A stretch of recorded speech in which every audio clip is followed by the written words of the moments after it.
Bonjour, je suis Eric de la chaîne Les Tutoriels d'Enrico 78, technicien en informatique.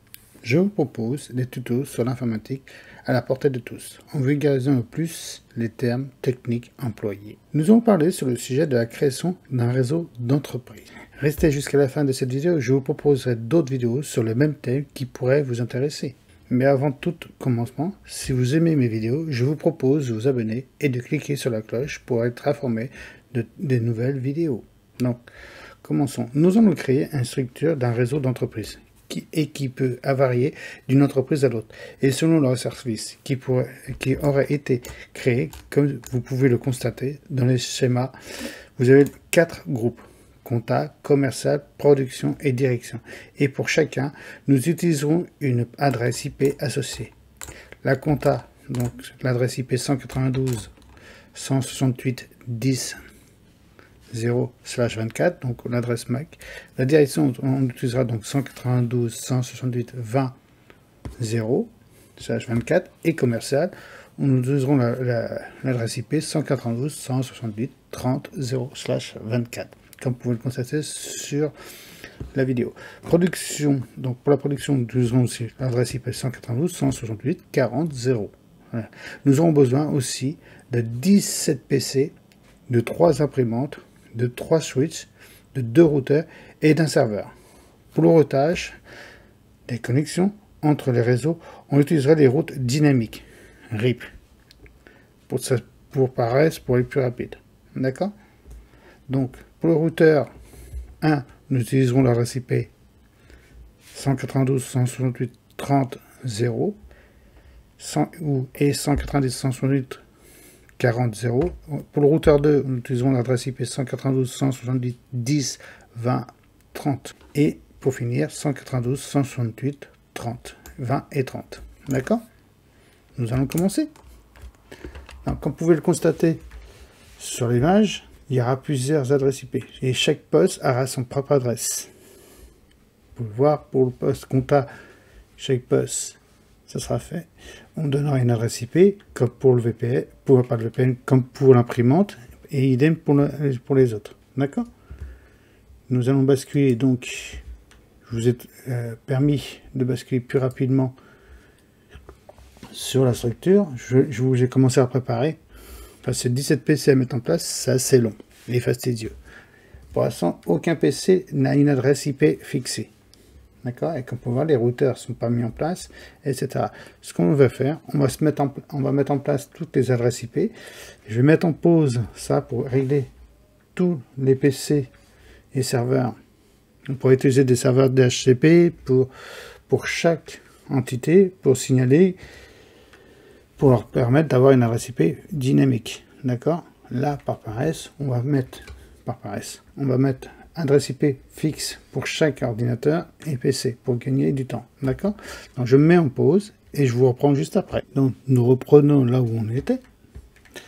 Comme vous pouvez le constater, donc j'ai paramétré tous les PC, imprimante, etc. Nous allons configurer donc maintenant tout ce qui est routeur pour gagner du temps. D'accord? Pour cela, nous allons donc leur fixer des adresses fixes à chacun. On va aller par paresse, au lieu de rentrer ici, de taper tout à la main, on va se gagner du temps. Donc on se repère, donc vous voyez, là on passe sur la IP Fast Ethernet 00, on va dessus, et on tape l'adresse IP qui était réservée pour ce lien-là, qui est lié, comme vous pouvez voir, à l'adresse IP qui est ici à 192.168.10.20. Vous voyez, si on regarde bien, si on fait bien, on va mettre les petites notes dessus et 192.168.10.0/24. Ça, c'est l'adresse IP qui était fixée pour cet endroit-là. L'adresse IP qui est ici, qui est 192.168.20/24. L'adresse IP qui était réservé pour cet emplacement, c'est 192.168.40.0/24. Et le dernier qui est ici, qui est 192.168.30.0/24. C'est l'adresse IP qui a été fixée, qu'on a mis en place. D'accord? pour chaque réseau. On pourra très bien aussi, si vous voyez bien, si vous avez suivi d'autres vidéos que je vous ai mis dans la liste, des accès restreints pour pas que, par exemple, le service compta ne voit pas le service production, etc. Ici, on sait que c'est le service production. Donc, production. D'accord. Là, ici, le service que c'est le service que je regarde là, commercial. Là, ici, on sait c'est le service comptabilité. Ici, juste en dessous. Et là, c'est le service de direction. Direction. Voilà. Ça bien. D'accord. Donc, on va paramétrer chaque routeur pour qu'ils puissent se communiquer. Là, ils vont se communiquer tous ensemble. Comme on va paramétrer tout l'ensemble, tout le monde va se communiquer entre eux. Mais le but recherché, c'est pas être communiqué, qui se communiquent. On peut très bien bloquer que la direction puisse voir tout, mais que la production ne peut pas voir la comptabilité, ne peut pas avoir accès à commercial. Pour ça, à ce moment, on peut très bien bloquer des accès en paramétrant d'autres choses. Mais ça sera sur une autre vidéo, et si ça vous intéresse que je la fasse, dites-le moi dans les commentaires. Sinon, on va le configurer, donc chaque routeur. Pour ça là, on passe en mode classique. D'accord. Donc, on est sur le Fast Ethernet 1. Et on va marquer l'adresse IP qu'on y a fixée, qui est 192.168.99.10.99. Vu qu'il est lié au réseau comptabilité. D'accord. On active. Vous voyez, pas pareil, l'interface qu'il faut marquer. Il faut marquer interface Fast Ethernet, l'adresse IP et no showdown pour se mettre en route. Comme vous pouvez voir, il est passé du rouge au vert pour qu'ils se communiquent entre eux. D'accord. On va faire les Fast Ethernet. On va même changer, parce que c'est pas Ethernet, on va changer que ça Fast Ethernet. Pour cela, ce qu'on va faire, on va éteindre le routeur et on va modifier celui-là. On va modifier, on va rechercher le Fast Ethernet qui est là.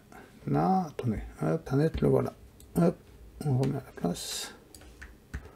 On rallume. Et normalement, vous voyez, c'est Fast Ethernet. Oui. Le débit est plus fort, Fast Ethernet. Ethernet, c'est jusqu'à 10 mégabits par seconde. Alors que Fast Ethernet, on peut monter à 100, voire plus. D'accord. Et on voit bien que la configuration qu'on avait fait auparavant a sauté pour ici. Donc on va remettre en place. Avant toute chose, on va remettre les liaisons. On va relier les liaisons plutôt. Et comme on peut voir, je prends un câble droit. Pourquoi? Pour une bonne raison, c'est que le routeur comme le switch, c'est deux franchement différents. Ça aurait été deux routeurs côte à côte. À ce moment-là, le câble qu'on a utilisé, c'est un câble croisé. Je vous réfère à ce moment-là sur une vidéo que j'ai fait précédemment qui expliquait la différence entre un câble croisé et un câble droit. D'accord. Donc, on les a reliés. On va s'allumer. On va allumer celui-là. On va faire avant toute chose, on va changer peut-être ça parce que c'est peut-être Fast Ethernet aussi. Bon, c'est bon, ils sont tous en Fast Ethernet. Impeccable. Donc, on revient sur notre routeur 1. On va renommer tout de suite. Routeur. C'est même pas le routeur 1, c'est le routeur 2. Quand on regarde bien sur le dessin qu'on avait, c'est le routeur 2. C'est pas grave. Routeur 2. Voilà. Hop, avec un outil R en majuscule, ça fait plus joli. Hop, voilà. Ok. On va paramétrer donc le Fast Ethernet 1, qui est lié, si vous vous rappelez bien, au réseau comptabilité, qui a une adresse IP qui commence par 192.168.10, et on va donner l'adresse IP 99. D'accord. On allume. C'est qu'on pouvait voir sur les paramétrages que j'ai configurés. Chacun, ils ont une adresse IP fixe, qu'on pouvait voir ici. Si on prend ici, là, avec son masque de sous-réseau. Le gateway, c'est l'accès à la passerelle de routeur. Et le serveur DNS, c'est le serveur DNS qui est là. d'accord, que j'ai configuré auparavant. D'accord.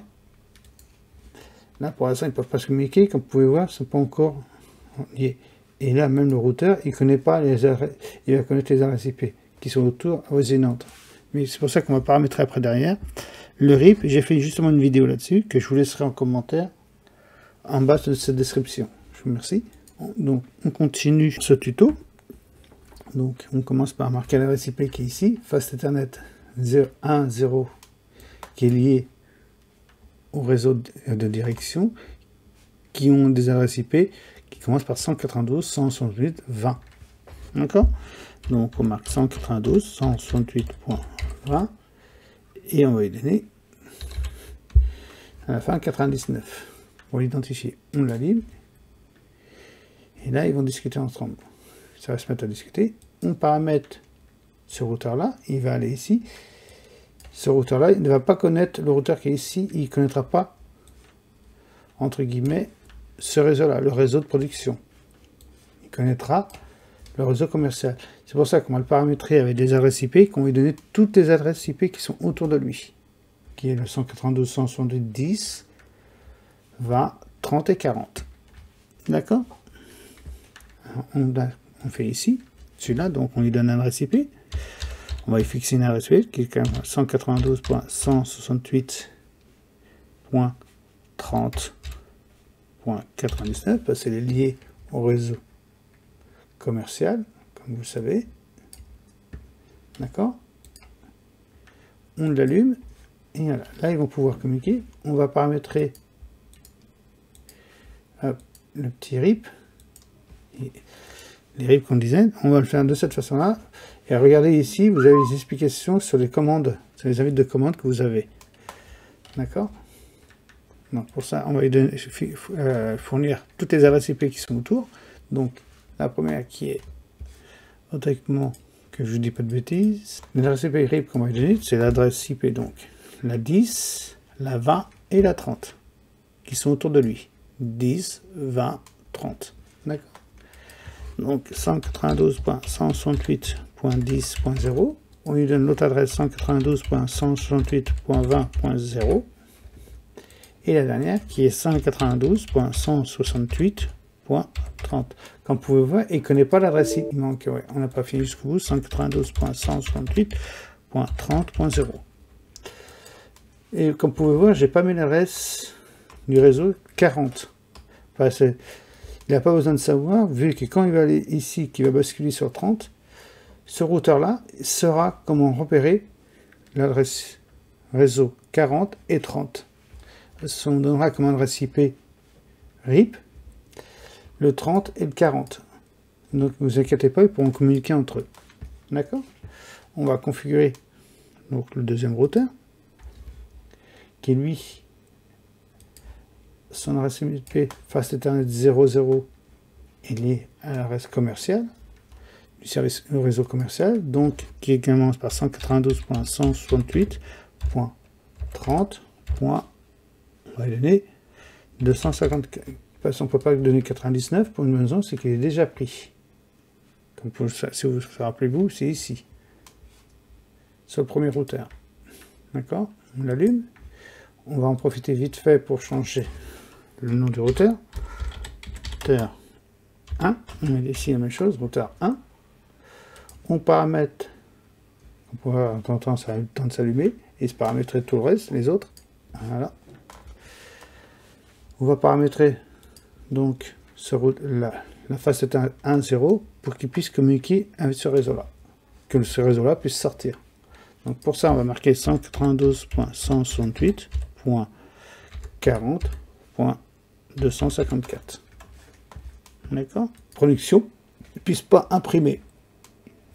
Parce que si on regarde bien ici, comme vous vous rappelez, l'imprimante, la reste de l'imprimante, c'est 3099. D'accord? Si on va sur le PC en question, le PC 0 de production, qui arrive de production, hein, comme on peut voir, et qu'on essaie de faire une avis de commande, on va interroger l'imprimante, donc on va pinguer, hein, ping, hop, enfin, on n'est pas dessus, voilà, on ping, 192.168.30. On ne dit pas de bêtises, là, en face Internet, qui est l'adresse 30, 10, si on le fait, regardez, là, dans quelques instants, vous allez voir que la production peut lancer des impressions sur l'imprimante. Vous voyez, voilà. On recommence, et comme vous pouvez voir, ils communiquent entre eux. Alors que on pourrait très bien bloquer à ce moment-là, ça pourrait être sur une autre vidéo, celle-là, elle est quand même assez longue par rapport à tout ce que je viens de vous faire, expliquer, pour qu'ils puissent communiquer entre eux. Et c'est pareil, si on veut, là on voit bien ça qu'il peut imprimer la production, mais non, on ne devrait pas le faire. Et là, si on veut interroger le serveur, qui est ici, qui si vous vous rappelez bien, qui est l'adresse IP 192.20.10, si on le fait, vous allez voir, 20.10, il va pouvoir communiquer avec le serveur. Production pourra communiquer avec le serveur. Ça met un petit moment, voilà. Vous voyez, voilà, c'est en train de se faire. On peut recommencer. Et comme vous pouvez voir, ça communique entre eux, sans aucun problème. Mais on peut très bien bloquer par des access lists, des VLAN, etc. Bloquer pour chaque élément, ne puisse pas communiquer entre eux, qu'ils soient isolés ou qu'ils aient des accès très restreints pour telle et telle chose. Par exemple, pouvoir lire des données ou autre. C'est comme ça, c'est construit à peu près dans les entreprises, plus ou moins avec plus ou moins d'ordinateurs, avec des paramètres précis de sécurité pour pas qu'il y ait un problème de broadcast ou d'accès à certaines choses que les employés ne pourront pas utiliser. Par exemple, un employé n'a pas besoin de savoir et d'avoir accès à la comptabilité, au service comptabilité, s'il travaille en production ou s'il est commercial. Vous voyez, etc. C'est pour ça que cette vidéo-là, je voulais faire une démonstration. Qu'est-ce que c'est une entreprise, la création d'une entreprise. Après, on peut peaufiner pour des réglages précis dans certains domaines pour être plus précis et le plus sécurisé possible. D'accord? Voilà. Comme vous pouvez voir, c'est assez complexe. Donc, voilà. Cette vidéo arrive à sa fin.